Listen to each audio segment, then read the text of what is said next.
Bonjour à tous. Écoutez, c'est à nouveau une grande joie pour moi de pouvoir encore ce matin vous partager ce que j'ai sur le cœur au niveau de la parole de Dieu. Donc voilà,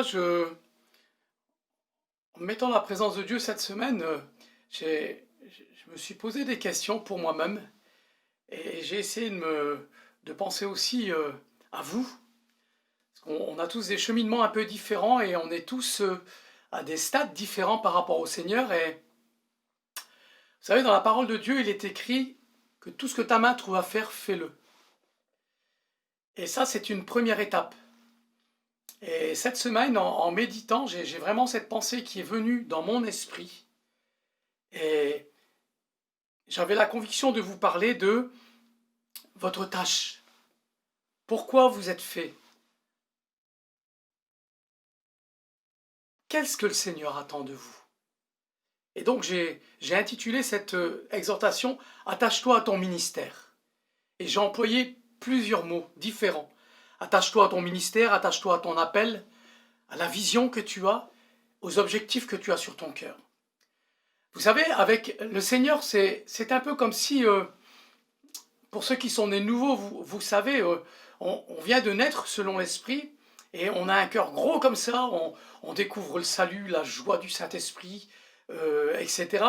Et donc, à un moment donné, si je peux vous donner une image, c'est un peu comme un bébé qui vient de naître, qui grandit, puis à un moment donné, il est couvé par ses parents, il est choyé, on s'en occupe bien. Et à un moment donné, ben, on va commencer à le mettre à la maternelle. Donc, à travers la maternelle, il va découvrir ce que c'est que la vie en communauté. Ensuite, une fois qu'il a découvert ça, il doit passer à un stade supérieur. C'est-à-dire qu'on va le mettre à l'école primaire. Et à l'école primaire, il va commencer à apprendre à lire, à compter, etc., etc., à faire des travaux manuels. Il va grandir toujours dans un environnement de communauté, pour pouvoir vivre avec son prochain, vivre avec des garçons, avec des jeunes filles, avec des adultes. Et ensuite, après la primaire, ben, vous avez le collège. Et le collège, ben, ça devient un peu plus pointu. Vous avez des matières différentes, vous avez un emploi du temps différent, et vous commencez à découvrir les matières pour lesquelles vous êtes le plus adapté, avec lesquelles vous êtes plus à l'aise, même s'il faut apprendre d'autres matières, ce qui n'est pas négatif, mais vous commencez à avoir une vision des choses plus appropriée à votre personnalité. Et une fois que vous êtes sorti du collège, alors là c'est le lycée, et là ça devient un projet de vie dans une orientation particulière. C'est-à-dire que vous avez des études différentes, des études littéraires, etc., scientifiques. Et vous allez commencer à faire des études pour votre futur métier. Vous allez peut-être devenir pilote d'avion, ingénieur, secrétaire ou autre, peu importe. Mais vous commencez à vous identifier à des choses. Et avec la vie du Saint-Esprit, avec le Seigneur, c'est un peu la même chose. Il y a tout ce que ta main trouve à faire, fais-le. Et au plus vous avez cette communion avec le Père, au plus vous êtes à l'aise dans la communion avec dans la prière avec le Père, le Saint-Esprit et Jésus, ben vous allez avoir une directive particulière. Et je vous dis ça parce qu'on passe tous par ce moment-là. Et moi, je me souviens, il y a quelques années, il y a plus de 35 ans maintenant, quand j'ai rencontré le Seigneur, c'était très très fort, très très bon, c'était le premier amour. Et tout de suite, j'ai eu à cœur d'aller parler de l'évangile dans la rue. Et je ne pouvais pas expliquer pourquoi, c'est quelque chose qui m'est tombé dessus. Et au fil des mois, j'ai commencé à lire les Écritures, pardon, à méditer, à prier et dire Seigneur, est-ce que c'est vraiment ce que tu désires? Et c'est tellement fort pour mon cœur que j'avais lu dans les évangiles que le Saint-Esprit se révèle à nous, à des moments donnés. Donc il y a différentes manières de se révéler. Il se révèle déjà à travers la parole, mais il se révèle aussi à travers des hommes et des femmes qui ont des dons particuliers. Et il y a quelques années, il y a un prophète qui est venu d'Angleterre. J'assistais à un séminaire de louanges. Et à un moment donné, pendant le séminaire, j'ai levé mon doigt, j'ai posé une question. Et au moment où j'ai posé la question, il a reçu une révélation. Donc pour ceux qui ne connaissent pas, ce sont des charismes que le Saint-Esprit nous donne. Et à un moment donné, le Saint-Esprit nous donne une parole parce qu'on en a besoin. Parce qu'il sait très bien où on veut aller et ce qu'on a dans notre cœur. Et cette personne, elle me disait, voilà, tu as fait beaucoup de choses jusqu'à aujourd'hui, mais sache que le Seigneur te dit, tu ramèneras les gens dans le bon pâturage. Et c'est là que j'ai commencé à comprendre qu'un jour, le Seigneur, au fil des années, allait accentuer les choses et j'allais avoir ce qu'on appelle un ministère d'évangéliste. Vous savez que dans nos églises, et selon la parole, il y a différents ministères. Il y a des pasteurs, il y a des docteurs, il y a des évangélistes, il y a des prophètes, etc., etc. Et donc, à un moment donné, le Saint-Esprit doit nous parler. Parce qu'on veut tellement le servir avec notre cœur et rentrer dans ses pas, lui, et pas faire comme nous on veut, il faut qu'il y ait des révélations. Donc, ces révélations se font ou à travers l'étude de la parole, il y a quelque chose qui se passe dans votre intimité, ou alors le Seigneur utilise un ministère qui vient dans l'église pour vous confirmer ce que vous avez dans votre cœur. Et donc moi maintenant, ça fait 5 ans que ce ministère a été mis en place, et ça fait 5 ans que mon travail en tant qu'évangéliste, c'est de former d'autres personnes à vivre à l'extérieur de nos murs d'église pour évangéliser, c'est-à-dire pour étendre nos cordages, pour faire avancer le royaume et pour ramener des gens à salut. Et ça, vous voyez, c'est quelque chose que j'ai sur mon cœur et qui est, plus j'avance et plus le Seigneur m'encourage dans cette voie-là.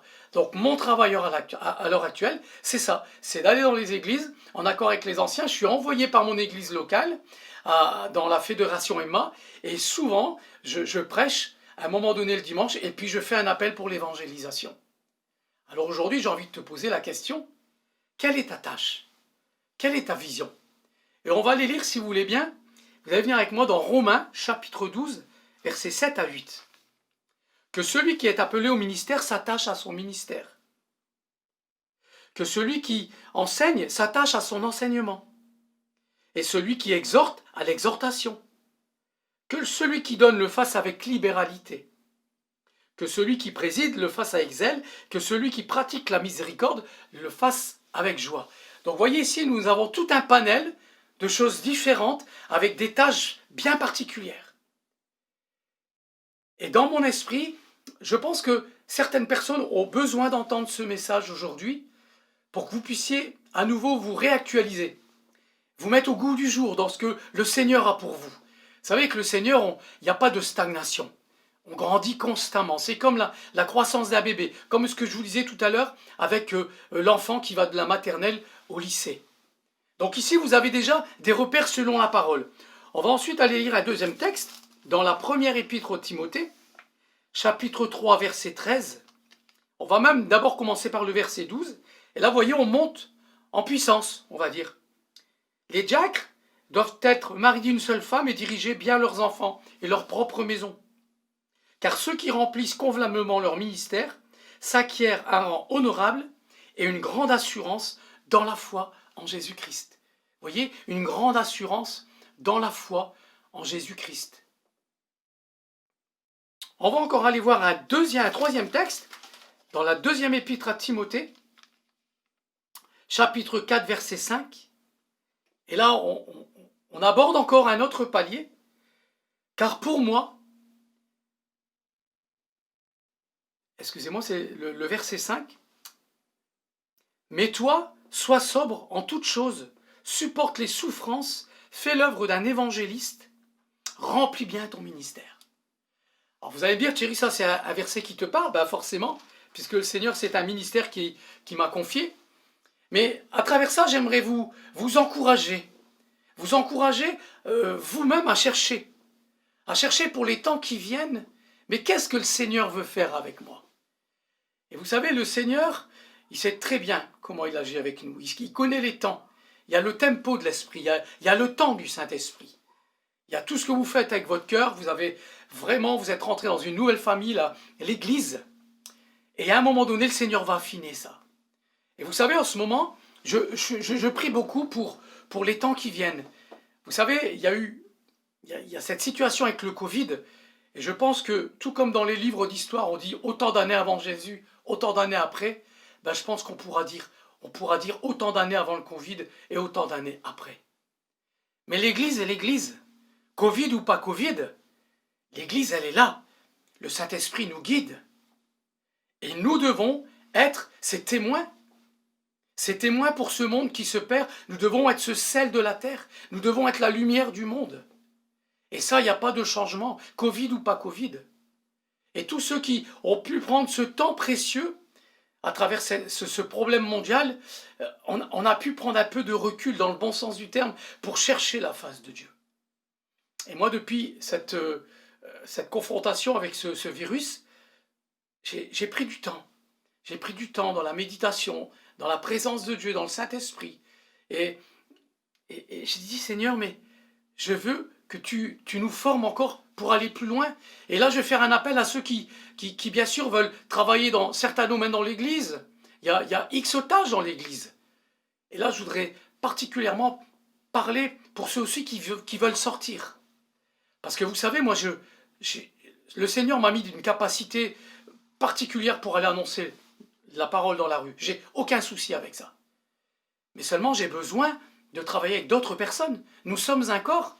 Moi, je suis peut-être la bouche, mais si j'ai pas les pieds pour marcher, je vais pas aller loin. Si j'ai pas les oreilles pour entendre, je vais peut-être dire des bêtises. Si j'ai pas les yeux pour la vision, ben, je risque de tourner en rond. Et c'est là qu'on est un corps. Et c'est pas parce que je suis la bouche que j'ai pas besoin du pied, j'ai pas besoin de l'oreille, que j'ai pas besoin des yeux. Et donc ma prière, c'est de dire, Seigneur, donne-nous une équipe des compagnons d'œuvre. Il y en a déjà, mais viens compléter, Seigneur.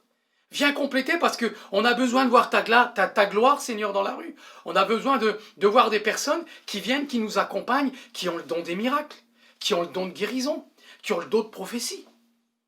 Moi, j'ai mon épouse qui a un don particulier, et quand on va dans la rue, eh ben, on vit des choses extraordinaires, parce que les gens sont interpellés, et on leur dit des choses qu'ils ont sur leur cœur depuis des années. Ça peut être des rêves, des défis, des souffrances, des maladies. Et le Saint-Esprit est à l'œuvre, nous accompagne, et on voit la puissance de Dieu qui nous accompagne.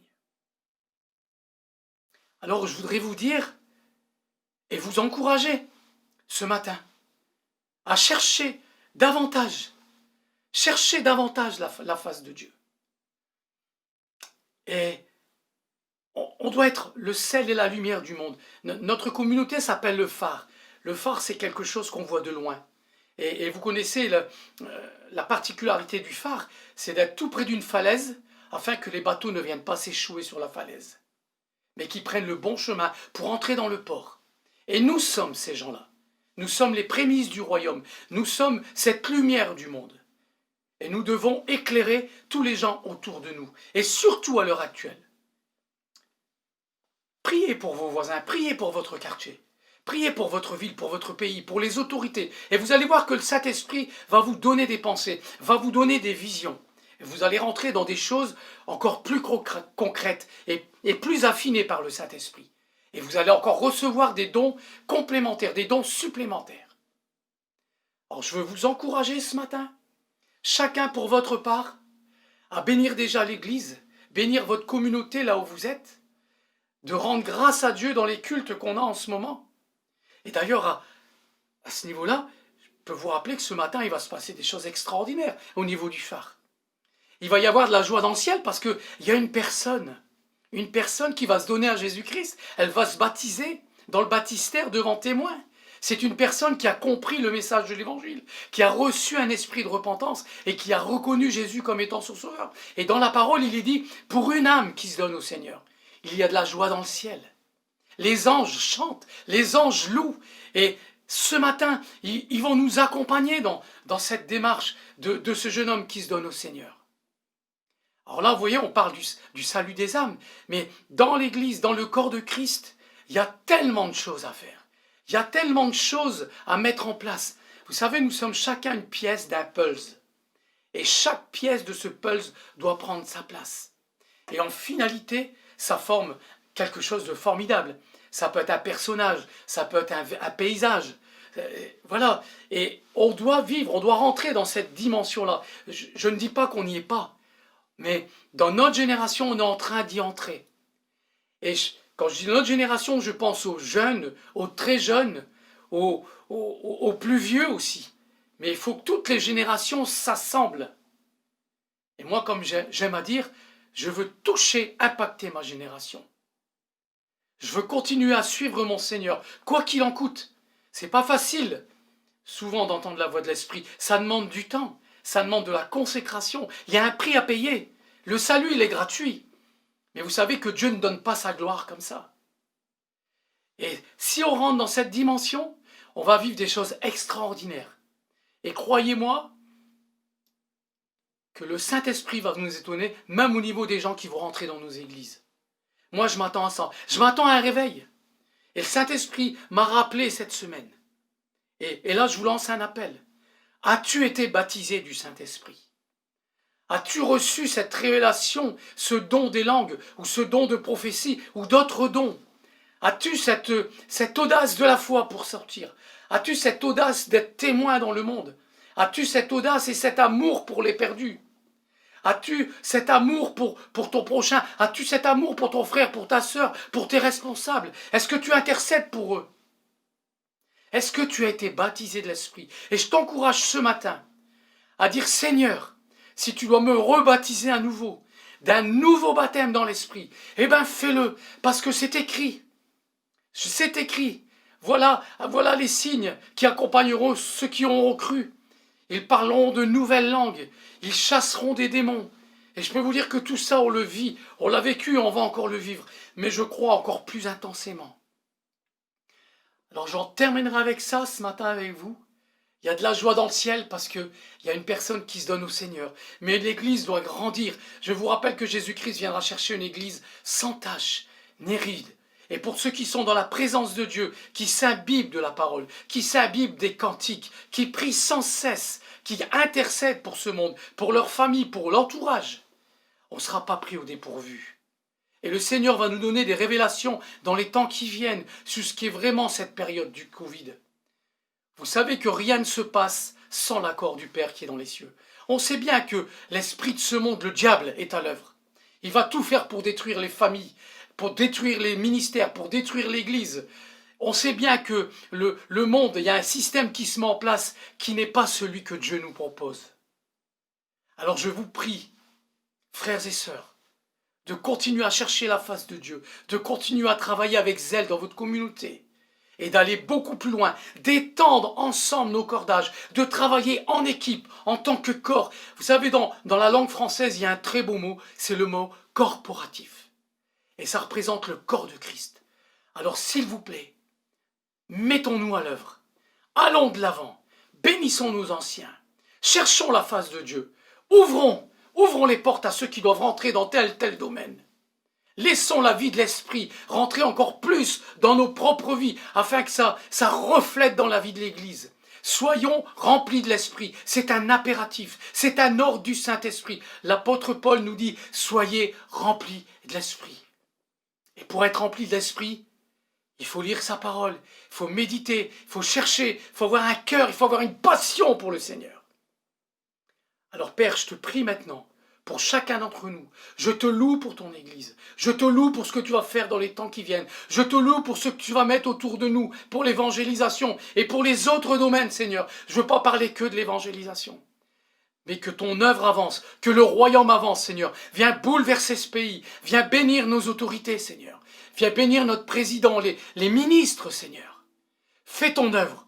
Là où se trouve ton Église, fais ton œuvre. Et viens bénir, Père, parce que tu es un Dieu d'amour. Et Père, je te prie pour des baptêmes du Saint-Esprit maintenant. Je te prie, Seigneur, pour des nouvelles langues. Je te prie, Seigneur, pour, Seigneur, continue à délivrer des gens, Seigneur, dans tous les domaines du terme, pour guérir les malades, Seigneur. C'est le standard du ciel. Dans ta parole, tu dis, dans la prière, Seigneur, du Notre Père, sur terre comme au ciel. Et nous voulons vivre, Père, ensemble, sur terre comme au ciel. Voilà, j'en ai terminé. Soyez bénis.